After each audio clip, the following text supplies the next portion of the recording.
ang pangalawang pagtukso kina Adan at Eva. Ang diablo ay naganyo ng isang nakalilinlang na liwanag. Nang makita ni Satanas ang napupuot sa lahat ng kabutihan,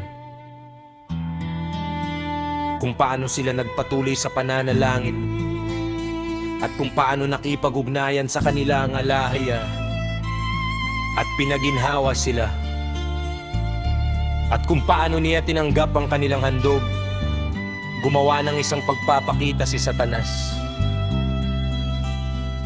Nagsimula siya sa pagbabago ng anyo ng kanyang mga hugbo. Nasa kanyang mga kamay ay isang kumikislap na apoy, at sila ay nasa isang malaking liwanag. Pagkatapos ay inilagay niya ang kanyang trono malapit sa bunganga ng yungib, sapagkat hindi siya makapasok dito dahil sa kanilang mga panalangin.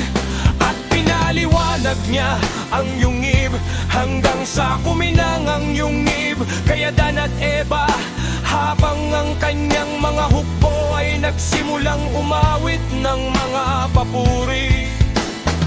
At ginawa ito ni Satanas upang pagkakita ni Adan sa liwanag. Isipin niya sa kanyang sarili na ito ay isang makalangit na liwanag, at na ang mga hukbo ni Satanas ay mga anghel, at nasinugo sila ng alahaya upang magbantay sa yungib at bigyan siya ng liwanag sa kadiliman, upang sa paglabas ni Adan mula sa yungib at makita sila, at si Adan at Eva ay yumukod kay Satanas at mapasakan niya si Adan sa gayon, at pangalawang beses na pasukuin siya sa harap ng alahaya. Kaya't nang makita ni Adan at Eva ang liwanag at inakalang totoo, pinalakas nila ang kanilang mga puso. Subalit habang sila ay nanginginig, sinabi ni Adan kay Eva, "Tingnan mo ang malaking liwanag na iyan at ang maraming awitin ng papuri. At ang hukbong iyon na nakatayo sa labas na hindi pumapasok sa atin, hindi nagsasabi sa atin kung ano ang kanilang sinasabi o saan sila nanggaling o ano ang kahulugan ng liwanag na ito. Ano ang mga papuring iyon, kung bakit sila ipinadito at kung bakit hindi sila pumapasok. Kung sila ay mula sa alahaya, Abayahawa, pupunta sila sa atin sa yungib at sasabihin sa atin ang kanilang layunin." Pagkatapos ay tumindig si Adan at nanalangin sa alahaya ng buong puso at sinabi, "O alahaya ay Abayahawa, mayroon bang ibang alahaya sa mundo bukod sa iyo, na lumikha ng mamayanghel at pinalamutian sila ng liwanag at ipinadala sila upang ingatan tayo na sasama sa kanila? Subalit, narito, nakikita natin ang mga hukbong ito na nakatayo sa bunganga ng yungib. Sila ay nasa isang malaking liwanag. Malakas silang umaawit ng mga papuri. Kung sila ay mula sa ibang alahaya bukod sa iyo, sabihin mo sa amin. At kung sila ay sinugo mo, ipaalam mo sa akin ang dahilan kung bakit mo sila ay pinadala." Noon di pagkasabi nito ni Adan, may nagpakita sa kanya sa yungib na isang anghel mula sa alahaya na nagsabi sa kanya, "O Adan, huwag kang matakot.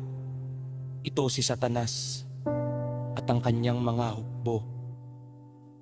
Ninanais niya kayong lilangin tulad ng paghilinlang niya sa inyo noona. Sa unang pagkakataon, siya ay nagkubli sa ahas.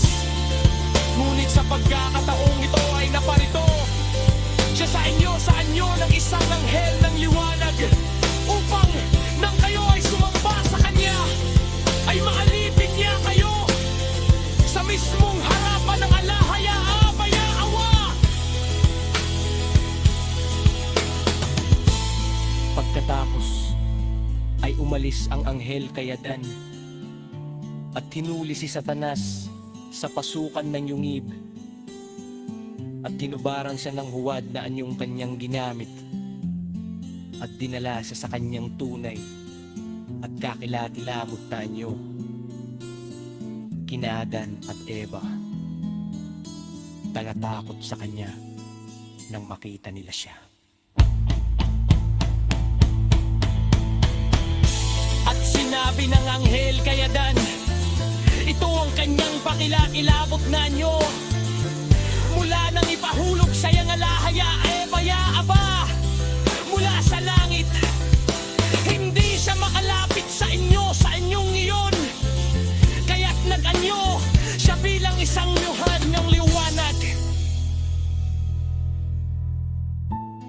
Pagkatapos ay pinalayas ng anghel si Satanas at ang kanyang mga hukbo kina Adan at Eva at sinabi sa kanila, huwag kayong matakot. Ang alahaya na lumalang sa inyo ang magpapatatag sa inyo. At umalis ang anghel mula sa kanila. Ngunit si Adan at Eva ay nanatiling nakatayo sa yungib. Wala silang natanggap na aliwan. Sila ay nagulo sa kanilang mga pag-iisip. At nang mag-umaga sila ay nananalangin. At pagkatapos ay lumabas upang hanapin ang hardin, sapagkat ang kanilang mga puso ay nakatuon dito at wala silang makitang kaaliwan sa pag-alis